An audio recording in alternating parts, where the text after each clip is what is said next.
Hello everyone, welcome to my video. तो हम जा रहे थे कटरा टू शिवखोड़ी। शिवखोड़ी जाते समय इतनी ज़्यादा तेज़ बारिश चल रही थी, फिर भी हमको जाना था क्योंकि हमारे पास डे बहुत कम थे और वापस भी हमको जल्दी आना था इसीलिए। तो हमने स्टार्ट किया जाना, पहले कैब बुक की, फिर वैसे ही निकल गए। रास्ते में इतनी तेज़ बारिश शुरू हो गई, जगह जगह पे बारिश, पानी, लैंडस्लाइडिंग हो रही थी। इतने घबरा रहे थे कि क्या करे करके, कि वापस जाए कि चलते जाए, आगे कोई ख़तरा हो सकता है करके। अगर आप लोग भी शिवखोड़ी जाना चाहते हो कटरा से तो प्लीज़ सोच समझ के जाइए। अगर बारिश चालू हो रही है तो रुक जाइए, अगर आपके पास टाइम है तो भी, क्योंकि जगह जगह पे जो लैंडस्लाइडिंग हो रही थी उसकी वजह से हमको रुकना पड़ रहा था।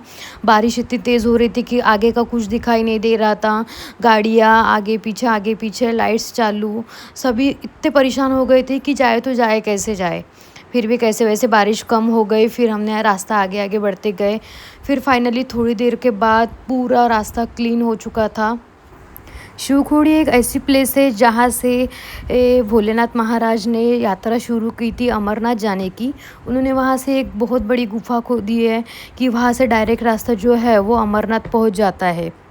इसीलिए वहाँ पे ज़्यादा कुछ तो वीडियो ले नहीं सकते अपन, फिर भी देखने के लिए कि नहीं करके कहाँ से क्या है करके, इसलिए हम लोग चलते गए। आप वीडियो में देख ही सकते हैं कि कितनी बारिश दिख रही है, रोड पे पानी, लैंडस्लाइडिंग हुई। फिर भी हम लोग कैसे कैसे पहुँच के हम लोग शिवखोड़ी पहुँच गए। फिर वहाँ से हमने खच्चर किए, खच्चर पे सवारी की, क्योंकि पैदल जाने के लिए टाइम नहीं था, क्योंकि वापस भी उसी दिन पहुँचना था, क्योंकि वहाँ पे स्टे के लिए कोई भी जगह अवेलेबल नहीं है। इसलिए आप यात्रा कर रहे हो तो खच्चर ज़रूर कीजिए। खच्चर करने के बाद हम थोड़ी दूर पहुँच गए।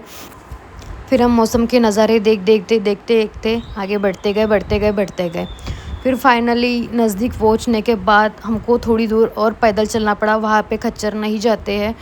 तो हमने सीढ़ियाँ लेने के बाद पैदल गुफ़ा की ओर पहुँच गए। गुफ़ा के वहाँ पे मोबाइल अलाउ नहीं है, तो इसलिए हमको सबमिट करना पड़ा। फिर वापस आते समय फिर से खच्चर लेके हम लोग चल पड़े।